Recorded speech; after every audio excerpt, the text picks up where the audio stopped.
I wanted to share a story about my own personal experience buying my home and a little bit of perspective and context around time and what time does. I went in around 2001 after September 11th had occurred and was in the process of my other home selling. It was a condo that I had and buying a single family residence. During that time, a lot of offers were getting canceled, and it was a tough time. 6.5%, 7% was where the rates were at the time. So kind of similar to what's going on currently right now. And as far as when I went in, my other home luckily closed, and I was in the process contingent of the sale of that, buying this one.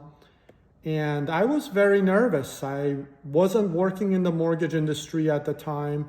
I was in the retail industry. I worked for Hugo Boss, and at the time, I don't know, for some of those who may remember back then, it seems like a long time ago, but in 2001, the scare was public places where there's population. That's where attacks could be. And I happened to work in South Coast Plaza, which was a very public and high traffic place. And people were scared to come out. They were scared to go to the stores or go shopping. And I didn't know how my income was going to be. And it was very stressful. And short time after the home was purchased, I was strapped for dollars.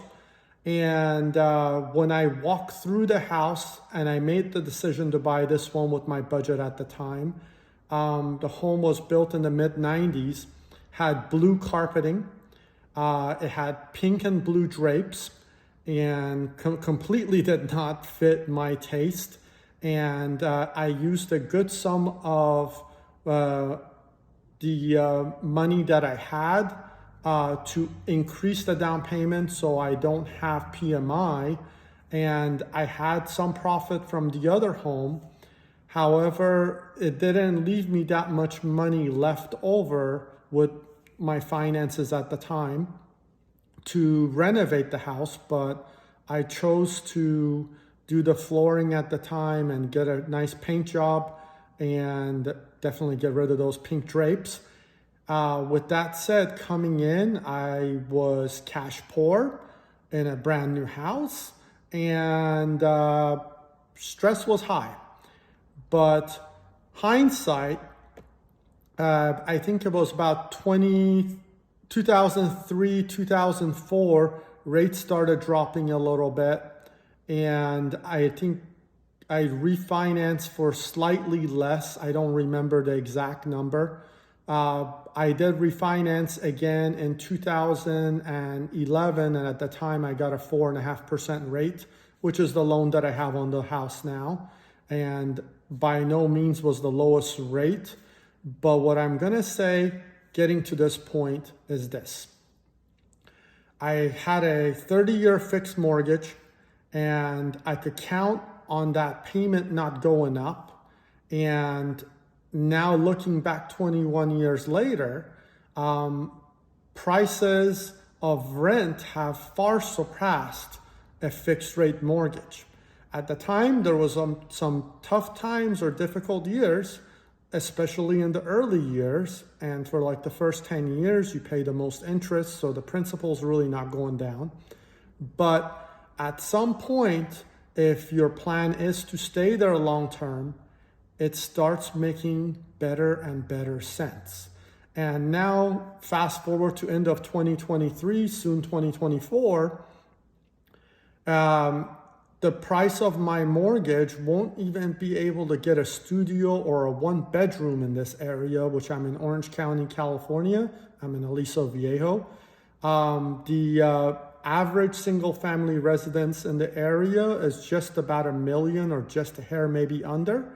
And with everything I'm telling you, it may sound good now, but it came with some, bumps on the road along the way. There were years that money was coming in, there were years that money wasn't coming in, and having a job is really important when you own a home. But like 2008, 2009 came around, those times were tough times. And with that, savings is critical, equity in your home is critical. I never bought my home as an investment. I bought it as a home. And even now, I don't think if I sell, I'll get this much money. It's my home. I don't think about it. And what I'm getting at to all of this is, yes, home prices right now are high, but rents are too. And probably if you take out a mortgage, your mortgage is going to be more than rent most likely right now. It's pretty tough out there because of these prices and these rates. But what I would say is there's a chance if something does in the marketplace go wrong, that's when rates tend to go down. And if you're able to hang on to your job or work is there and income is there, that's when you can refinance and improve your situation over time.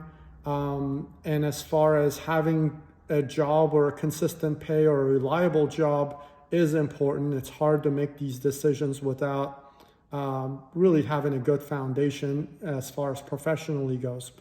So I know in 2023, it's a lot more challenging, and qualifying with income for most, it's a lot more difficult. It takes a lot more money to do these things. Like if you're looking at $1 million home, $1 million home in this case, financing it even as a low down payment, you're talking like $7,000, $6,800 a month just as far as the principal and interest probably.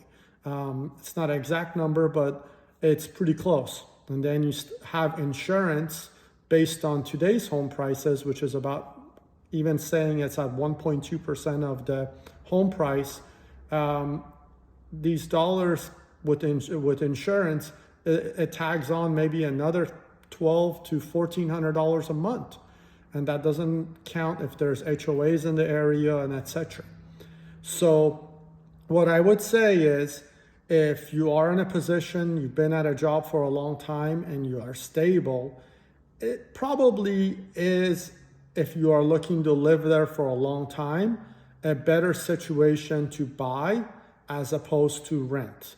But if you're planning on moving in a couple of years, or your situation is kind of up in the air, you don't feel stable at your position, or you are still developing professionally, then renting might not be a bad idea. Or if you're buying something, it might be something where maybe it has a passive income. It could be like, it's a 2-unit or a duplex, or it's something that's got maybe an ADU. It's something that would maybe generate a little income.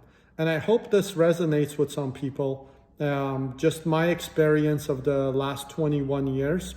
And if you do stay in a home and have a fixed rate loan, there will be a time, over time, these homes prices, they go up, they come down.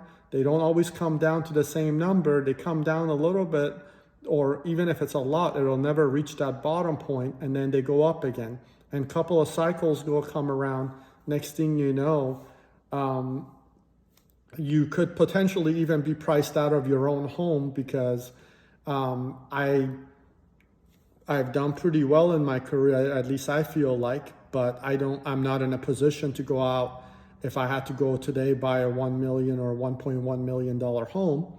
But I've been here for so many years that I've settled in. And settling in is the part that's the gift. And it's also, settling in is the part that should be the goal longer term, maybe a 3 to 7 year outlook, looking in ahead or in the future. And I just wanted to give you my take, and hopefully this resonates with some. Maybe it might help some people that are kind of considering it. It's not an easy thing, I get it, And even now, it's like nobody knows if this is the high point of the market or if prices are still going to continue going up. It's going to depend on the inventory level, and it will also depend on jobs and whether people have jobs. If their unemployment rises, then inventory could jump up and these things could look different. Most of the folks who are saying, oh, it's been going up for a long time and I'm waiting for a market crash.